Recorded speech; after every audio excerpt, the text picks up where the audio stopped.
I'm Erika of Grapefruit and Gardenia Designs and the Knit Kind podcast.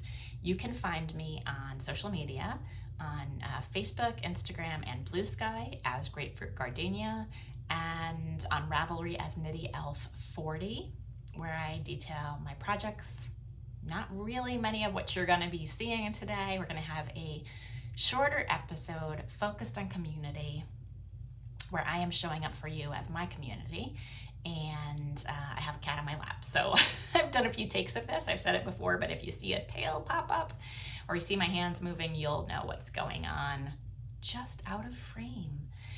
Bella is my almost 16-year-old cat who seems to hear no matter where she is in the house, no matter how hard she seems to be of hearing. She knows the second I start podcasting and she comes and gets on my lap. So I'm recording this on Friday, February 28th. I am not sure if I will actually be able to get it edited and posted because I've taken a few of these videos this morning, and I'm going to try to do it now in one take, be more coherent and more to the point, and just reach out to you because you're my podcast community. I have really enjoyed connecting with people through this podcast in expected ways and unexpected ways. And my mind has been reeling since Sunday with how to show up this week for this podcast and for the world and for my community and my family and my neighbors and my friends. And I think what I'm going to do is just acknowledge that and try to be as succinct as I can with some points that I want to make and things that I want to share with you. And then we'll just see where that takes us. How does that sound? So last week I wore my Mending Fences cowl. It's bigger than a cowl, but according to the things I've looked up in Ravelry, I don't think it really qualifies as a shrug, and it's not a shawl because it's seamed together. So anyway, thank you to my test knitters. There are 3 people working on this now, which given the simplicity of it, I think should be enough to have it ready to go on March 7th in advance of Farm Fiber Days at the Wayland Winter Farmers Market, where Teresa will, Ashford Heights Farm will be with her yarn, and she has dyed up some beautiful long wool that looks just like this that you'll be able to get there if you're interested in using the same wool from just a different shearing as I used for the original design. This week, aside from mind reeling, which we'll get to in a second, I've been doing a lot of computer work, and it is not my favorite part of the design process at all. I like it conceptually, and I like a certain amount of it, and then I sort of wish I could just hand it off. And I could, I suppose, but if you know independent designers, especially small ones like me, you know there's a lot of soup to nuts. We have to do it all. Or we have to pay to have it done in a way that is just not sustainable for writing patterns. And so I've been doing that, and to counteract that, I've done some spinning. So I'm gonna share a spin work in progress with you, a design that is finished, not quite finished being drafted, and then needs to go through tech editing and testing before it's released, and some thoughts about life. So here we go, let's jump in. Okay, as I said, my mind has been reeling, and I have thought, what way do I show up for the Knit Kind community, which might be small but mighty? I've gotten feedback from people. Some of the unexpected feedback has to do with the way that I have talked about world events and been helpful to people. And so one of the things that's been most impactful in my life has been my training as a life coach. And it's not rocket science. It's not something that's never been discovered before. A lot of things that have to do with religion, psychology, meditation practices, Girl Scouts, Boy Scouts, places you learn values and behavior and how to show up in your communities. It's sort of reflected back in the life coach training that I did. But no matter when you go through some of these things, even if you know them in the back of your head, maybe that's when they're more powerful, is when you learn them as potentially something new or in a different way or in a different context, and you can reflect upon experiences that you've had in your life that validate them, right? And so I did my life coach training in my mid to late 30s. And it was a really interesting time for me. I was married, but I did not have a child, and ended up having a child, which had, I think, a lot to do with this life coach training. That's another story probably for people that I maybe know a little bit better. So anyway, life coach training, one of the things that it did was to give us tools in our toolbox. So here, I'll make a little analogy to knitting. We have different needles. We might have bamboo needles and metal needles. We have straights and circulars. We have shorties sometimes. We have DPNs. We have magic loop, right? There's a lot of tools in your toolbox, and not necessarily any one of them are better than the other. They're just better suited to finishing a task that you have at hand. And so one of the tools in my life coaching toolbox is a system for looking at people's energy levels, right? Now, I grew up in Massachusetts. When I first heard this, I embraced this kind of thing. I like things like astrology, and not like in a deeply held belief way, but in a way that I like to look for coincidences in the world. I like to look for meaning in the world. I like to make connections. And so this idea of energy levels was really appealing to me. It's not appealing in that language to everyone, and you don't have to think about it in the same way. But if you think about that, there are ways that we're showing up in the world, and they all have value, and they all have purpose, and they are not static. That's what I mean by energy levels. And so I've been thinking about knitting, and I've been thinking about the world, and I've been thinking about how I am showing up and what I am experiencing with others in terms of these levels. And there's a set of them that are more growth oriented, more productive. We call those anabolic. They are positive energy. And then we have ones that are negative and destructive, and we call that catabolic energy. And so when we are knitting or we are living our lives, we're constantly balancing all of these and how we want to show up. And so one of the things I want to give a nod to is the history of women in fiber arts. And, I'm going to focus on women in fiber arts. This is not at the exclusion of men. This is just a talking point. There's a history around quilting circles and knitting circles, and the way that people have come together, and women in particular have come together, especially during hard times, and been able to have meaningful, productive dialogue that is respectful and that is ends up having cause and effect in our communities. And so right now we have things on a grand scale that are difficult, and we have things on micro scales that are difficult. And I also acknowledge that in the fiber world, there is drama and unkindness. But I also see hope and space for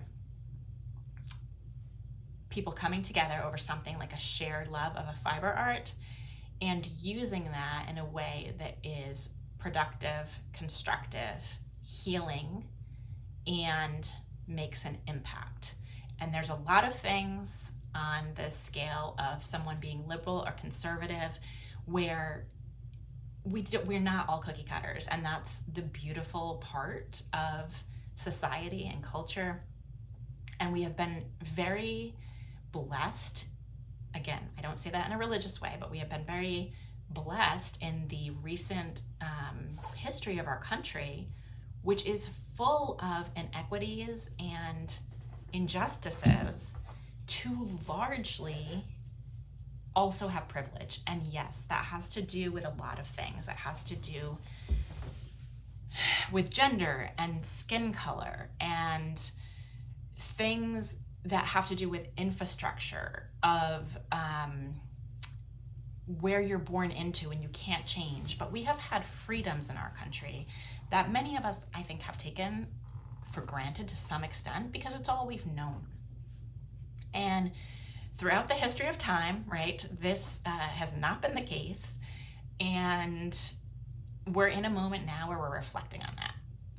And so why am I setting this stage? Well, I'm setting it because I have some hope of things that I want to share for how you might come together with people in your community through the fiber arts that can be helpful.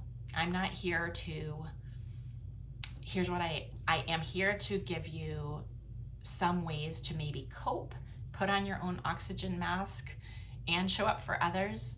Give yourself grace. And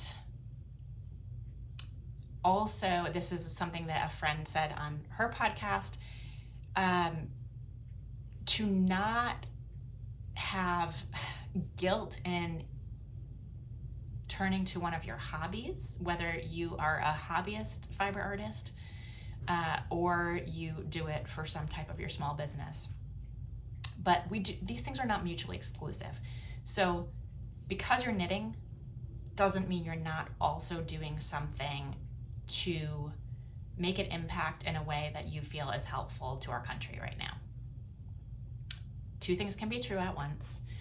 And the more we focus on putting each other down and judging each other for things that we are doing or we are not doing, the less we are really helping both ourselves in terms of our personal wellness, mental and physical, and our country in terms of outcomes that we want to have. And so I am talking about this today. I have not shown you 10 fiber things and I'm 12 minutes in. I'm going to show you a few fiber things, but let me know if this is something that resonates or not. I have struggled all week with how do I show up for this community and what do I say that's helpful or not. And I'm just going to put this out there and see what you think.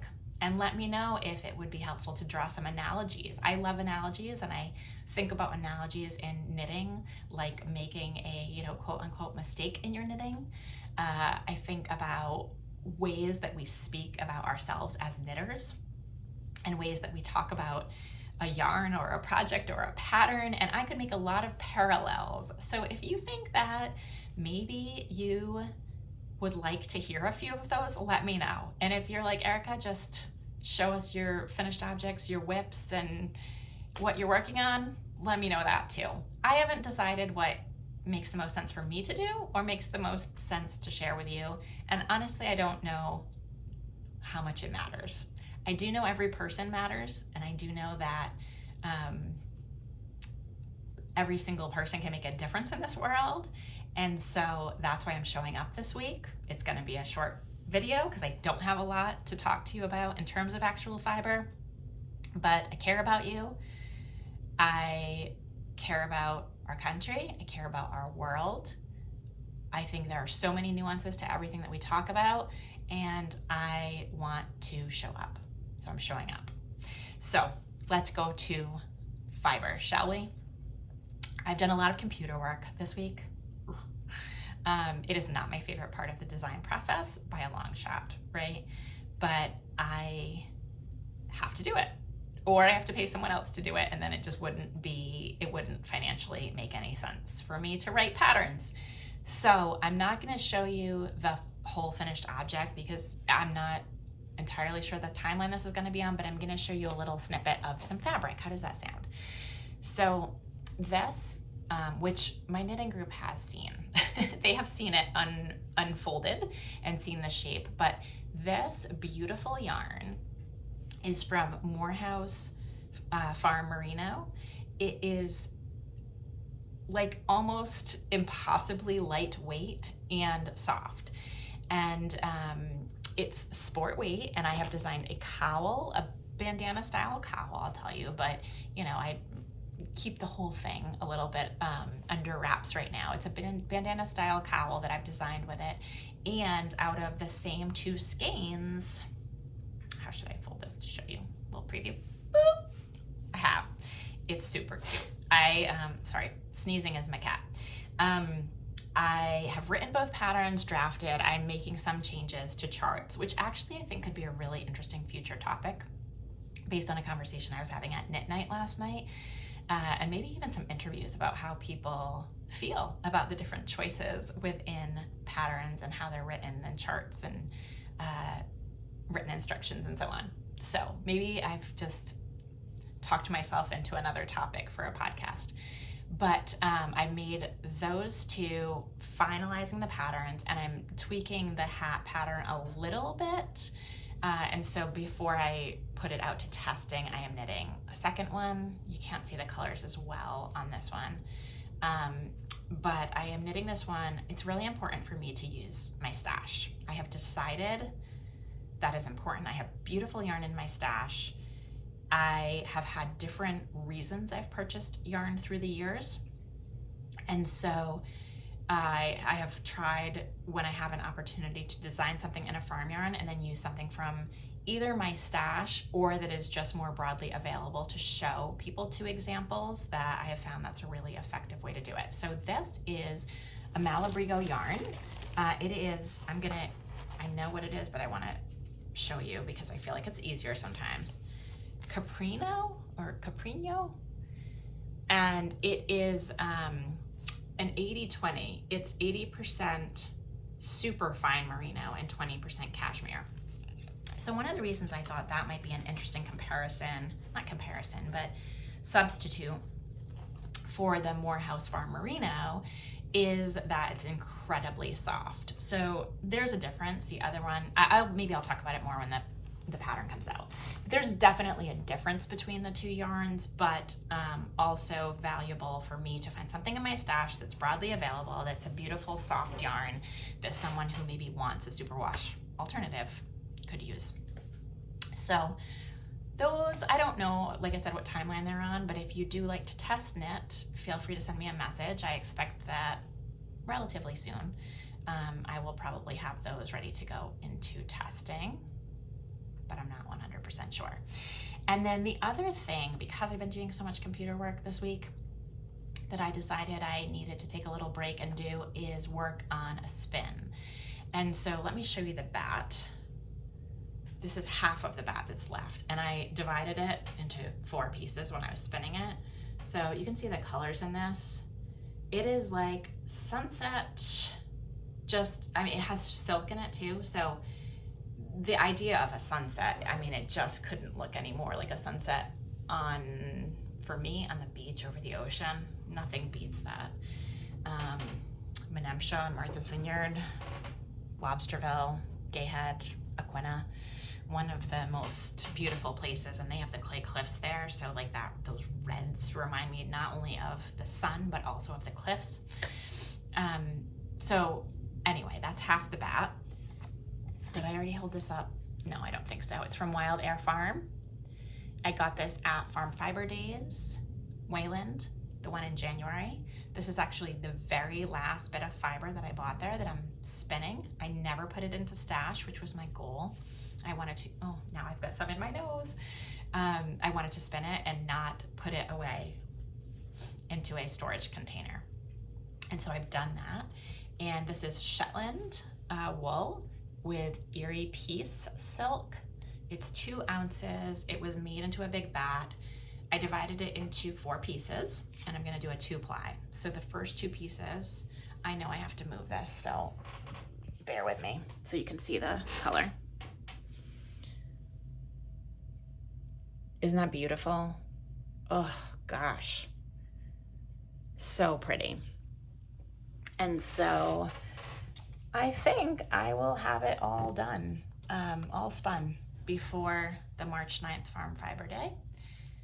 And I have a lot of beautiful fiber in my stash too, so I'm not planning to get a whole bunch of more fiber in March, but you never know, because sometimes what they have is so pretty.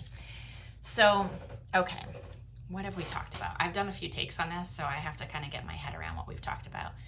We have talked a little bit about my life coaching energies, showing up for each other, the state of the world, why I'm bringing that into the Knit Kind podcast, and my very few whips. So we're just at about 20 minutes. I'm going to throw this idea out there and you tell me what you think.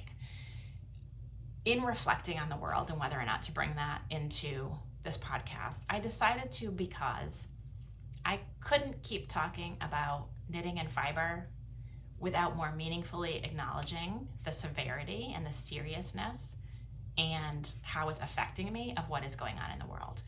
And another friend podcasting this morning talked about the shaming of people that's going on for indulging in their hobbies. There's so many things I could unpack about that. The word indulging is probably the biggest of them. People are not necessarily indulging in hobbies because they don't care what's going on in the world. Two things can be mutually true. You can be finding joy in a hobby and in total despair about any particular thing going on right now. And so the more we all are fighting about those things or being unkind to each other about those things or judging each other about those things, the less productive we are being for ourselves and our world. And I think I kind of said that at the beginning already. So I am here to say, show up for yourself, put your oxygen mask on, put your life jacket on, do the things that you are able to do. If you are blessed enough to be able to find the time to do those things, do them. If it serves you, don't do them if it doesn't serve you. And that is not a selfish expression, that is a survival expression. And I don't know where we're going to end up. I do know one of the things we're coming together to do for each other is Knit for Food. And Knit for Food is going to be April 5th. I've talked about it a little bit before. We're not asking people who are recipients of Knit for Food services through those 4 organizations. We're not asking them what their political affiliation is, who they voted for, who they've given money to. It's a basic human need to have food and to be nourished. And so, I don't know how you feel about that. Maybe you're at wit's end. But if you're not, if you want to find hope, if you want to come together, come Knit for Food with us. We are going to have a local event at the Unruly Stitch from 1 to 4 p.m. on April 5th. I hope you'll join us. If you are elsewhere, you can still join Team Knit Kind on the Knit for Food sign-up page and get a group together wherever you are. If there are a lot of people that join from other areas, the Zoom programming happens through Knit for Food, but if there's a lot of people, maybe we'll do a half an hour Zoom with people who are distant. Let me know if you're interested in that. Also, I was thinking about doing a March Madness thing to kind of lighten the heaviness of every day. So tell me what you think about that. March Madness, I am from a big basketball family. I am not doing as much around running basketball related events this year. And so I thought maybe we'd do some fiber March Madness and come up with some small joys we could insert into our lives throughout March. And I'm not exactly sure what those would be, but if you think it would be fun and worth my time and yours to put something together that's a little something every day or every couple of days, let me know. I would love to encourage you to show up for others, to show up in a positive way, to show up for yourself and your family and your friends, to do it through the fiber arts, if that's a good way for you to be able to find happiness, positivity, and productive feelings in your life. And I'll leave you with that. Knit kindly, live kindly. See you soon.